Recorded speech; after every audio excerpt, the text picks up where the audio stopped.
देखिए, बिल्कुल आलू पकौड़े जैसे लग रहे हैं ना, मगर ये उससे भी ज़्यादा टेस्टी और क्रिस्पी बनते हैं। मैं इसे तोड़कर भी दिखाती हूँ कि कैसे बने हैं। देखा कितना क्रिस्पी बना है। सिर्फ 1 कप सूजी और 2 उबले आलू में ये प्लेट भर के टेस्टी नाश्ता बना है। आप इसे सिर्फ 10 मिनट में बना सकते हैं और इसकी खास बात यह है कि आप इसे बनाकर महीने भर तक स्टोर करके भी रख सकते हैं। तो चलिए फटाफट बनाना शुरू करते हैं। हेलो दोस्तों, मैं रश्मि और आपका स्वागत है रे किचन में। और अगर आपने मेरे चैनल को अब तक सब्सक्राइब नहीं किया है तो सब्सक्राइब करें और बेल आइकन को प्रेस करना ना भूलें। तो यहाँ पे मैंने मिक्सी का जार लिया है और साथ ही में यहाँ पे मेरे पास आधा कप सूजी यानी कि रवा है। इस रेसिपी के लिए आप मोटी वाली या पतली वाली कोई भी क्वालिटी की सूजी ले सकते हैं। फाइनली इसे हमें ग्राइंड करके लेना है क्योंकि सूजी को अच्छे से पीस कर हमें उसका पाउडर बनाना है। पीसने के बाद आप देख सकते हैं कि कितना फाइन पाउडर बना हुआ है। गैस पे मैंने पैन चढ़ाया है। तो सबसे पहले हम इसमें 2 बड़े चम्मच के करीब बटर डालेंगे। बटर से हमारी जो रेसिपी है बहुत ही ज़्यादा टेस्टी बनेगी। आप चाहो तो यहाँ पे तेल का भी इस्तेमाल कर सकते हैं। आँच को मैंने मीडियम फ्लेम पे रखा है। जैसे ही बटर पिघल जाए हम इसमें 1 छोटा चम्मच लहसुन का पेस्ट डालेंगे। लहसुन को हम बटर के साथ हल्का सा भून लेंगे। इसे बहुत ज़्यादा ब्राउन नहीं करना है, बस इतना भूनना है कि इसका जो कच्चापन है वो चला जाए। आप चाहो तो यहाँ पे लहसुन को कद्दूकस करके या फिर छोटे छोटे पीसेस में भी कट करके ले सकते हैं। और अगर आप लहसुन नहीं खाते हैं तो आप इसे ना डालें। लहसुन यहाँ पे अच्छे से भून गया है। तो अब हम इसमें तीखेपन के लिए 1 छोटा चम्मच चिली फ्लेक्स ऐड करेंगे। आप चाहो तो यहाँ पे कूटी हुई काली मिर्च या फिर हरी मिर्च का पेस्ट भी डाल सकते हैं। और तीखापन आप यहाँ पे अपने पसंद अनुसार कम या ज़्यादा रख सकते हैं। अब हम इसमें आधा कप पानी डाल देते हैं और साथ ही में स्वादानुसार नमक भी डाल देते हैं। इसे हल्का सा चला लेंगे। जब तक पानी में उबाल आ रहा है हम बाकी की प्रिपरेशन रेडी कर लेते हैं। यहाँ पे मैंने 2 मीडियम साइज़ के आलू लिए हैं। ये कच्चे आलू है। इनका छिलका उतार कर मैंने इन्हें पानी में रखा था जिससे कि ये काले नहीं पड़े। तो अब हम आलू के पीसेस कट करेंगे रफली। मैं यहाँ पे आलू को जो है मिक्सी में ग्राइंड करके लेने वाली हूँ। आप चाहो तो यहाँ पे उबले हुए आलू का भी इस्तेमाल कर सकते हैं, बट कच्चे आलू से ये ज़्यादा क्रिस्पी बनता है और ज़्यादा खस्ता बनता है। और अब हम इसे पीस लेते हैं। पीसने के बाद आप देख सकते हैं इस तरह की उसकी प्यूरी यानी कि पेस्ट बन के रेडी है। तो अब हम इसे साइड में रखते हैं और पानी को चेक कर लेते हैं। पानी में अब उबाल आ चुका है। तो सबसे पहले हमने जो सूजी को ग्राइंड करके पाउडर बना लिया है उसे डाल देते हैं। और इसी के साथ हम जो हमने आलू को पीस कर पेस्ट रेडी किया है उसे भी डाल देते हैं। और इसे लगातार चलाते रहना बहुत ज़रूरी है। इसे तब तक हम चलाएंगे जब तक कि सूजी और आलू पूरा पानी सोख ना ले और ये इकट्ठा होकर एक डो की तरह ना लगने लगे। आप चाहो तो यहाँ पे कद्दूकस करके भी आलू का इस्तेमाल कर सकते हैं, बट कद्दूकस करने से होगा ये कि उसे पकने में ज़्यादा टाइम लगेगा क्योंकि हम यहाँ पे कच्चे आलू का इस्तेमाल कर रहे हैं। और इस तरह से अगर पेस्ट बना के लेते हैं तो बहुत ही जल्दी आलू पक जाएगा। तो हमारा टाइम भी बचेगा, साथ ही में मेहनत भी कम लगेगी। तो लगभग 3 मिनट हो गए हैं और जो पूरा मिक्सचर है उसने पैन को छोड़ दिया है। साथ ही में ये इस तरह से फोल्ड हो रहा है और एक डो की तरह बन गया है। तो अब हम करेंगे, गैस को ऑफ कर देंगे। इसे हल्का सा फैला देते हैं और इसे ढक देंगे और अपनी भाप में इसे थोड़ी देर के लिए पकने देंगे। ध्यान रहे कि यहाँ पे मैंने गैस को ऑफ किया है। तो लगभग 5 मिनट हो गए हैं और ये जो मिक्सचर है पूरी तरह से ठंडा नहीं हुआ है, हल्का वार्म है। तो इतना ही हमें गर्म चाहिए, एकदम इसे पूरी तरह से ठंडा नहीं करना है।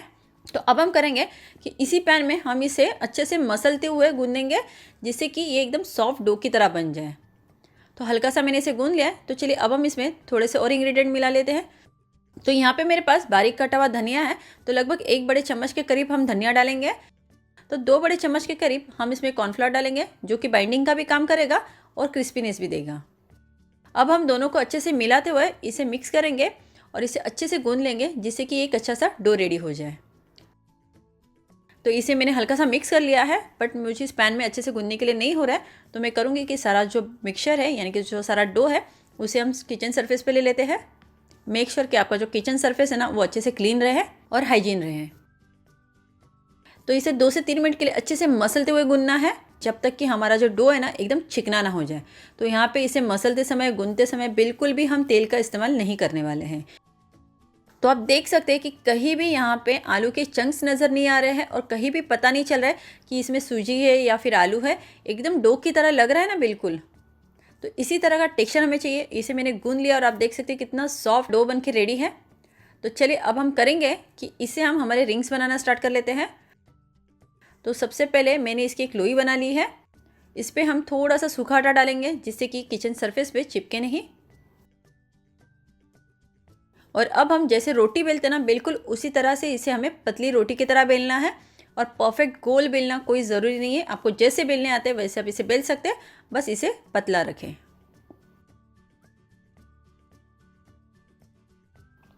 तो एक बड़ी सी रोटी मैंने बेलकर रेडी कर ली है। यहाँ पे मेरे पास इस तरह की स्टील की कटोरी है, तो इससे हम इस तरह के सर्कल कट कर लेते हैं। आप चाहो तो यहाँ पे राउंड शेप का मोल्ड भी आता है, उसका भी इस्तेमाल कर सकते हैं। आप यहाँ पे चाहो तो बॉटल का ढक्कन भी ले सकते हैं या फिर किसी डिब्बे का ढक्कन ले सकते हैं। मेक श्योर कि उसके जो किनारे वो शार्प रहे। तो यहाँ पे मैंने सारे सर्कल कट कर लिए हैं। हमें इन्हें रिंग की तरह बनाना है, तो इसके लिए मैंने यहाँ पे छोटी साइज़ की कटोरी ली है। पहले जो कटोरी ली थी उसके मुकाबले ये थोड़ी छोटी कटोरी है। आप चाहो तो यहाँ पे छोटा सा जो बॉटल होता है ना उसका भी ढक्कन ले सकते हैं। तो अब हम इसे भी रखेंगे बीच में और इसे भी इस तरह से कट कर लेते हैं। तो आप देख सकते हैं कि पूरी रोटी पे मैंने अच्छे से रिंग बना लिए हैं। और जो एक्स्ट्रा डो है अब हम सबसे पहले उसे हटा लेते हैं। और ये डो है ना उसे फिर से हम गूंदेंगे और इसकी फिर से लोई बना के इस तरह से रिंग का शेप दे देंगे।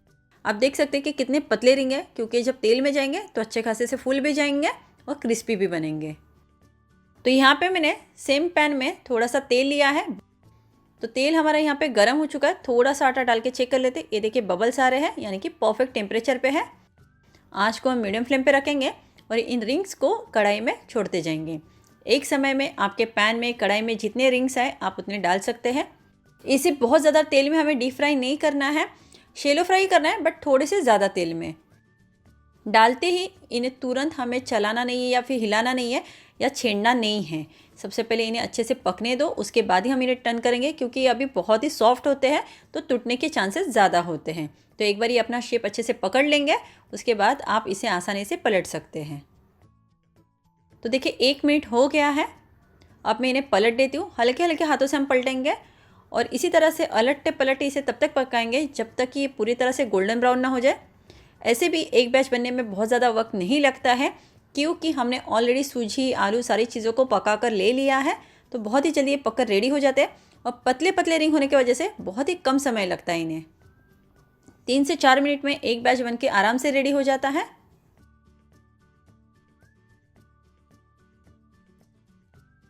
तो देख सकते हैं बहुत ही प्यारा गोल्डन कलर इसके ऊपर आ चुका है और काफ़ी क्रिस्पी भी बने हैं। तो अब हम इन्हें टिश्यू पेपर पे निकाल लेते हैं। अब जो ये बीच वाला हिस्सा है ना, इसे भी हम फ्राई कर लेते हैं। कुछ भी वेस्ट क्यों करना है।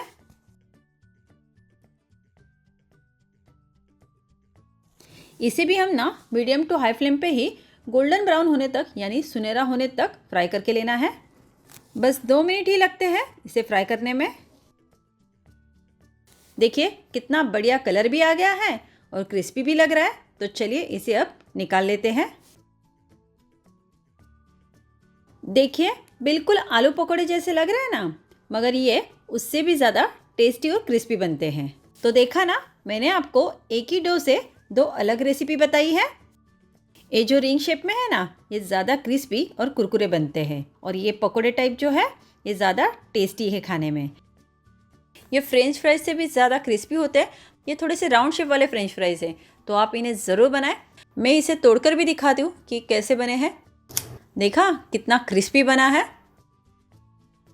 मैं इसे खा के भी बताती हूँ। ऐसे तो आप इन्हें सॉस के साथ सर्व कर सकते हैं, बट मैं इसे स्पेशली मायोनीज़ के साथ खाना पसंद करती हूँ, क्योंकि इसका जो टेस्ट मायोनीज़ के साथ बहुत ही बढ़िया जाता है। तो आप इस रेसिपी को बनाएं, खाएं और बताएं कैसे बनी थी। उम्मीद है आपको ये रेसिपी पसंद आई होगी। तो मुझे लाइक और सब्सक्राइब करना ना भूलें और ये रेसिपी ज़रूर ट्राई करें।